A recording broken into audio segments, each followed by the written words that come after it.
The agenda for today's course is, it will include a brief overview of travel management, which includes the travel planning, creation of travel request, approval, then once the employee actually travels and comes back, the expense report creation, approval, settlement, posting to finance.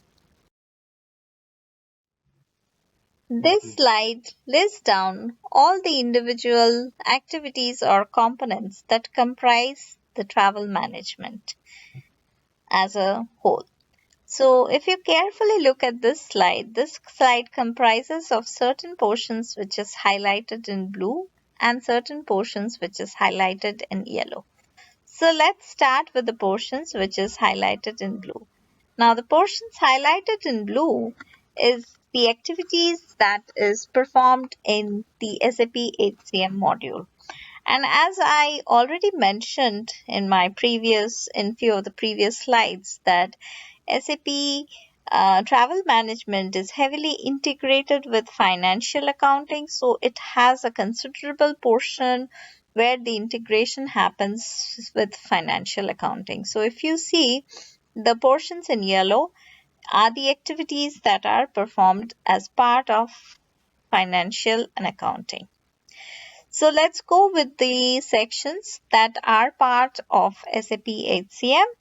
That means the portions highlighted in blue. So if we take a closer look at it, it has certain components. So first component comprises of the HR mini master data, which is the first step, then followed by the customizing. Then you have the trip entry data, the travel planning. So these are the separate components, subcomponents of the SAP HCM module. So first let's start with the HR mini master data. So that would mean that certain master data, employee master data, need to be maintained for an employee, which is a prerequisite for creation of travel expenses. So what is the data that would comprise? The first thing would be the name. The name would be the first, middle name if any, and the last name of an employee. Then you have the organization assignment. So the organization assignment, we are going to enter the company code of the employee. Then you have the cost center, the personal area, which is the geographic location, then the personal sub area, which tells you which work schedule you are working for, what holiday calendar you go with. Then you have the employee group, means the category of employee. Then you have the employee subgroup, whether you are a monthly paid or a bi-weekly paid or weekly paid.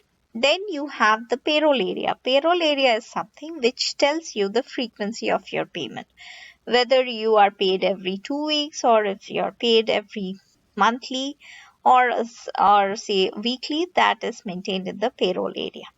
Then we have the employee's position that he or she is holding in the organization, followed by the organizational unit, which is the department, and the job ID, means what kind of job the employee is performing. All these details comprise part of the compositely comprise of the make up the organizational assignment data.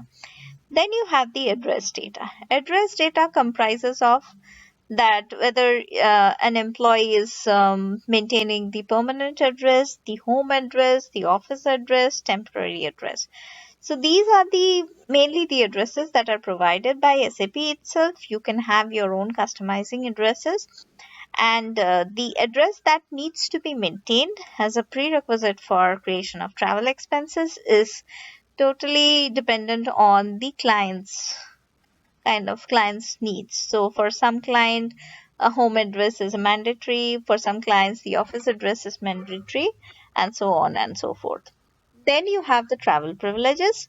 This is the most important info type that needs to be maintained, and it tells you what are your entitlements based on the rank and grade of the employee in the organization. So it tells you what kind of eligibility in terms of your rank and grade. Say, for example, what vehicle type you're eligible for, what vehicle class you're eligible for, what kind of expenses you can ideally incur, like in the sense whether you're eligible for airfare, what kind of hotel you're eligible for. All those parameters are kind of stored in part of this info type, which is the travel privileges. And then you have the bank account of an employee.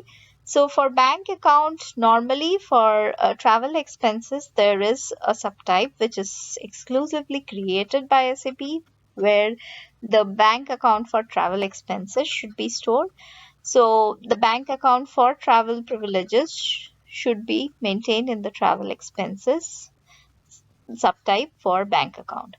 And then you have the credit card number. So that's not a mandatory thing, but nowadays all clients, all companies want their employees to have the credit card numbers. And credit card numbers are also tied up with different credit card companies like Amex, Visa, MasterCard. So many companies can have multiple credit cards, or some companies can just have one credit card number. So if that is also provided to an employee, that should also be maintained in the employee master data.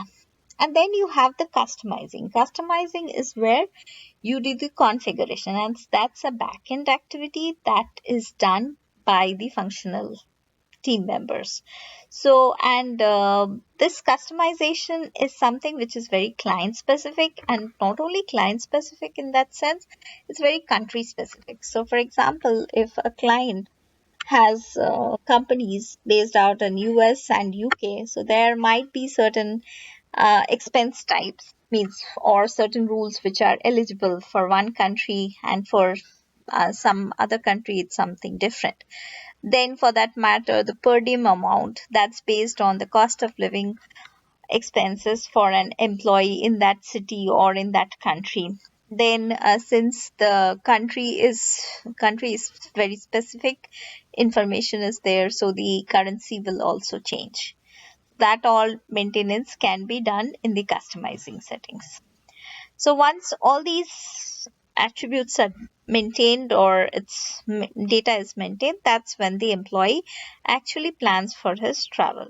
So once he or she is intimated about the travel, he or she can go and create the travel request and route it for approval. And travel request nowadays, for most of the companies, they don't go with travel request because it's understood that the person has to travel. So he kind of is not required to create an travel request for approval. And once that gets approved, then that's when the traveler can kind of start initiating his preferences in terms of the hotel booking or the airline and all other attributes he or she is eligible for. So the travel assistant comes into picture and arranges for all these. So like the hotel booking, then the car booking for that matter, or the airfare, airline booking. So once all these arrangements are done, that's when the employee actually travels. So after the traveling is done, he's back to his means the source where he traveled from, and that's when he or she has to create the travel expense report. So travel expense report, which will include the trip data entry, which is a part of ESS, which is the employee self-service, where he or she needs to provide the trip duration, that is the start and end date, then the destination, the source and the destination, need to furnish certain receipts, the bills that he has incurred. Then also claim for the per diem, because if you have to stay for multiple days based on the country or the city you are travel to, the per diem amount will change. Then you have the mileage. If you have incurred any mileage expenses, that can also be incurred. So mileage is also based on the cost of living expense in that city or country for that matter. And then if you have taken any kind of advances, that should also get adjusted. And finally, we have the credit card clearing. So if you have used the credit card for any kind of expenses, then the amount that is charged to the credit card should be paid to the credit card and not paid to the employee. So once all this is done and the same is updated in the expense report, that's when the expense report is routed for approval to the manager. So on receiving the expense report for approval, the manager approves it, and once it's approved, it goes to the financial accounting team. So that's when the financial accounting person has to initiate the settlement and posting of the trip. So there are two steps that are performed in financial and accounting portfolios. The first thing is that the trip has to be settled. So the trip needs to be settled first, and then it has to be included in the posting run. So if the trip is successfully settled, that's when it includes in the posting run, and that's when the posting happens to finance. And based on the posting to finance, that's when the employee gets reimbursed. So whatever is due to the employee gets paid to his bank account, and whatever is due to the credit card goes to his credit card for the bank account. That's how the and that's how the posting happens for a travel expense. This slide gives a pictorial view of the complete travel management process. Now, if we carefully look at this slide, this travel management process comprises of small elements or key elements which are which comprise of the travel management process. The first process is the travel request, followed by the travel planning, and finally the travel expense. So the first step is when a business trip or a reason for a trip is identified. So the traveler or the employee gets notified that he or she needs to travel for a business reason. So based on that information, he or she goes and creates a travel request in the portal and sends it for approval to the manager, which is an automated process. Once the travel request is submitted, it automatically goes to your line manager for approval. So the manager approves, and that's when the traveler is intimated of the approval and also the travel assistant. That's when both the parties work together to facilitate a travel. So the employee goes and plans and books a trip. So in while booking a trip, what he or she needs to provide is the trip source, destination, then the trip time along with the dates, then flight request, hotel request, car rental, and any other things he or she is eligible for. The advances also he can update while planning or booking a trip. So this comprises of the travel planning.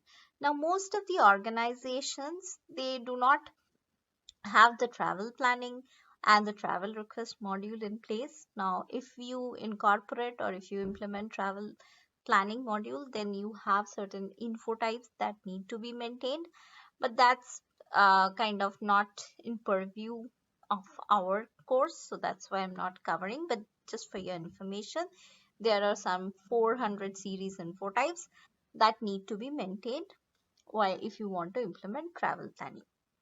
So once the planning is done, means and your trip is booked, means all your hotel booking are done as well as the airfare is done and you have received the advances, that's when the employee actually travels.